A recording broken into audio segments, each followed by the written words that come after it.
nin waxaan ku weydiiyey kalamaan ma dhegaysatay war naga tag oo maxaa dhacay mar dambena su'aali ma weydiin kartid sabab kalamaan ma dhegaysatay markaad leedahay maxay sheegtay ma tiraahi horta sheekadan kalamaana markii aad maqashiin how maxaa tiiriya may erti midii miidaysay maahino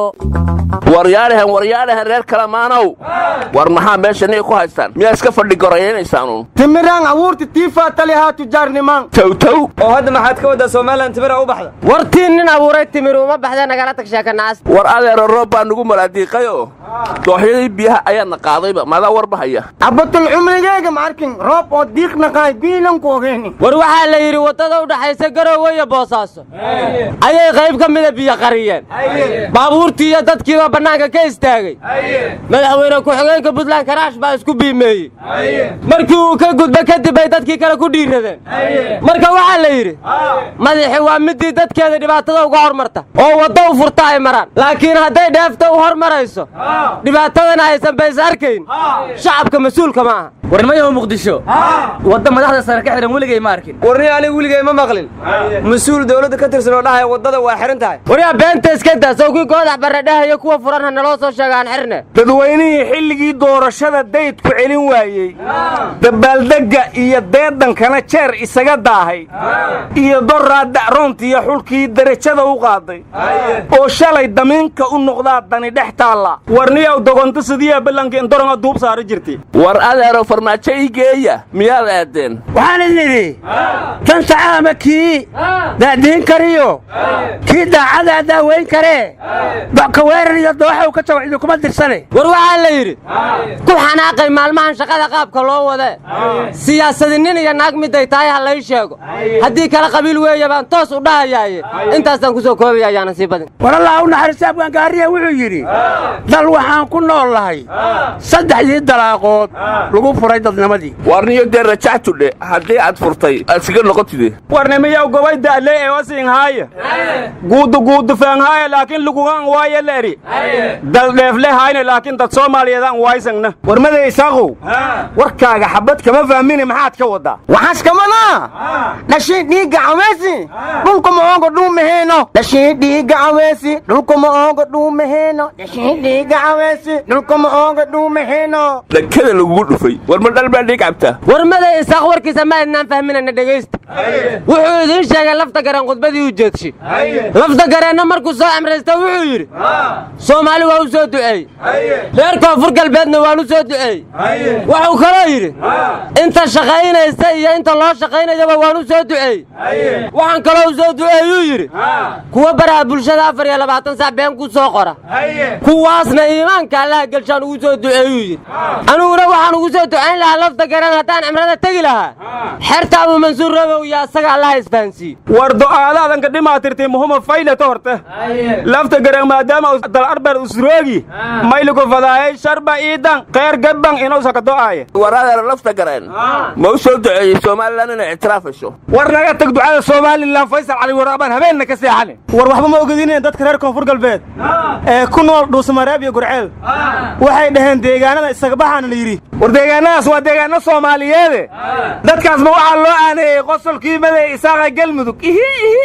war aan hel walba mooshiidii kibirkii kashiitilangaba kuuleela banjaralongoor sidee walaari dadkii meella asalba asal deganaayeen koo faduul ee meel dhahgalyalon dugudu haay reer daraan mayba ii jire udurkii buntland inoo intaa kafaniini sababto ee may bara jireen boowe waa in la baxshaa wallaahi joogi mahayo oo bilaahi joogi mahayo waa in nalaga baxshaa boowe warnimayahu maydan garane waa suntii federaalka oo faaftay war maamulka galmudug waxay yidhaahdeen dadka ka soo jeeda baaya bakool in laga barata iyo dhulkan waa been mana ogolin annagu ma yeelayno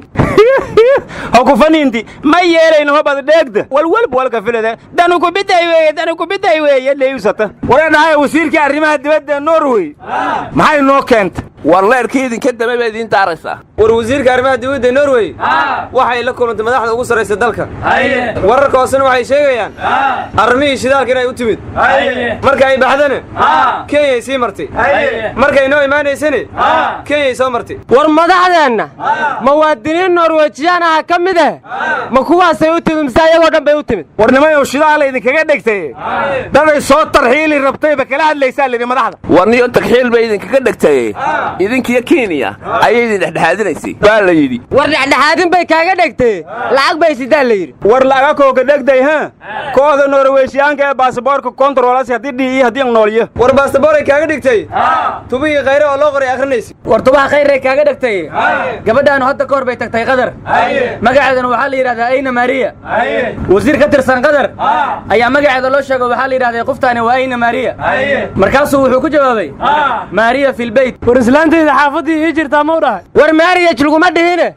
ayna maariya lagu yidhi warnimayow andorontawisaatin maariyo siika 9 iyinka damboyti maayisha karboone waxay ahayd gabadh fanaanada oo riwaayadaha jisha war mareegaalka ayood bay ahayd war reer mudug riwaayad ma jiraane fartay ka dheelaaniyo war reer mudug ma goradaasana dadkii riwaayadda lileeyaha saari way hadduu jecelkuu qodox yahay anigaa kura rogsadhay kulala rogsanaye dulmigaas aad falkinaysid weeye madaysaaqo waxa dadka loo soo ceyrinaya haddeer waanu beeninay boowe been weeye leehatama lahayne warnimayow gudoomiye ku-xigeenka golaha shacabka cabdiweli muudey maanta soo dhoweyn siyaasadeed baa loo sameeyey maalmo dhoweydna waa tiimooshinaa laga keenayaa la dhahayey marka walaagii la sheega walleeka jeremiya war waxaasan la yaabin ninkii tegayaa la soo dhoweeyaa abwaanguuraba markii xilka laga qaada waa ti la soo dhoweeyey war waxaa la yidhi ciidankii booliiska hirshabeelle maanta waa bannaanbaxayaanoo mushaar la'aanay ka cabanayaan war weliba dhar looma toline macawiisaa lagu tababaraa xayta mushaarkay rabaan war yaa buluusida shaalaley miyaadan maqli jirin maxaa mushaarkooda u diiday tuutaha ka hor baa nambar la siiyey warnimay awal mooshiidina gobolka hiiraan qaswiima ka teegan geegani sarkaalkii booliskan kasarayaala ka dilyeelaleeye reed may su'aale oo yuusuf dabageed maalintiin inoo jiifado hamiinkina hajeedo fadeey walnimayow waa lawada ma lawada beledweyn allahayow ka dhig guri barwaaqa beledweyn allahayow ka dhig beertii raaxada muqdishona allahayow wadooyinka u fur hargeysana allahayow ka dhig caasimadii labaad ee soomaaliya allow rabbi ow baydhowna may kuwelase caasimada afaraad awgii la gub kismaayana allaha ka dhiga caasimadii saddexaad xamar waa la xumeeye yaa xaal mari haayo jeedkiin waan la xiray miyaa tidhi war hamar muhuma dadku roogo huma ndo aynagnimayow adeer hargeysa way wanaagsan tahay allahayow hanaga xumayn war shirka nairobi ma ka hadashaan war yaa madaxda maamul goboleedyadu nairobi maxay ugu shiraan kenya inaad isku dhacsanaa miyaysan ogeyn